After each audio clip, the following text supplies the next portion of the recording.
A number of media professionals present at the Media Center to cover the 45th Gulf Summit hosted by the country stressed the importance of the summit as it represents an opportunity to enhance joint cooperation and support stability in the region.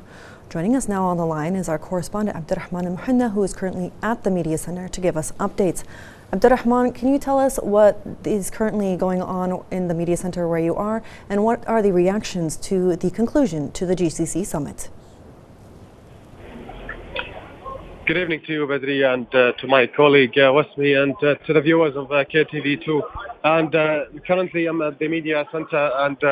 they're kind of wrapping up as you know, the summit has ended with the final remarks of the GCC Secretary General Jassim Libdawi and the Minister of Foreign Affairs Abdullah Al-Muhanna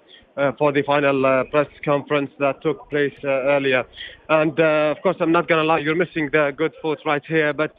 moving on to the conclusion of the summit. So there is this key outcomes for the summit, okay, that included ongoing conflict in Gaza and development in Lebanon, and of course they touched upon the Red Sea security that has also been taken into consideration, and even the recent events that happened in Syria, in Aleppo and other events, they've been taken into consideration with an emphasis on enhancing regional stability even more than now for further stability in the region. So as for the political files, these kind of countries have been taken into consideration, and there has been discussions on how to further better their united stance in terms of international financial backings and their push through the international institutions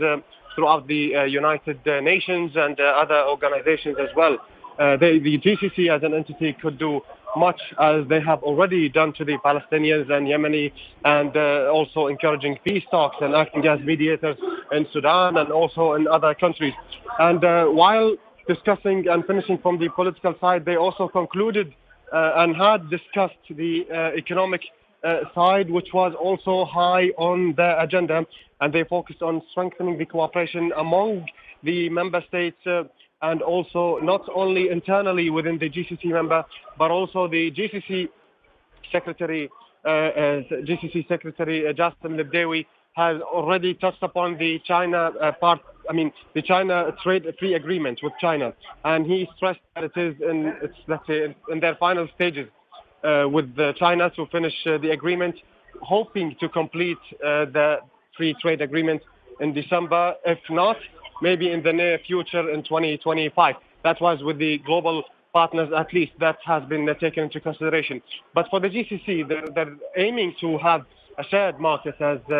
the General Secretary of the GCC has mentioned, and also they're trying to have not only that, but also touched upon the Gulf Railway, connecting all the Gulf. So they've basically touched on all kind of the pressing issues and challenges they've been having on the agenda, not only of the 162nd ministerial meeting agenda, but also since past summits that we had, whether it be in Kuwait, Doha, or other countries. And finally, also culturally, we had the GCC Pavilion, which is also open for the public of Kuwait and the GCC members as a cultural landscape for GCC members to align with the GCC Summit's view. Abdulrahman Al-Muhanna, our correspondent, currently centered at the Media Center. Thank you for your time.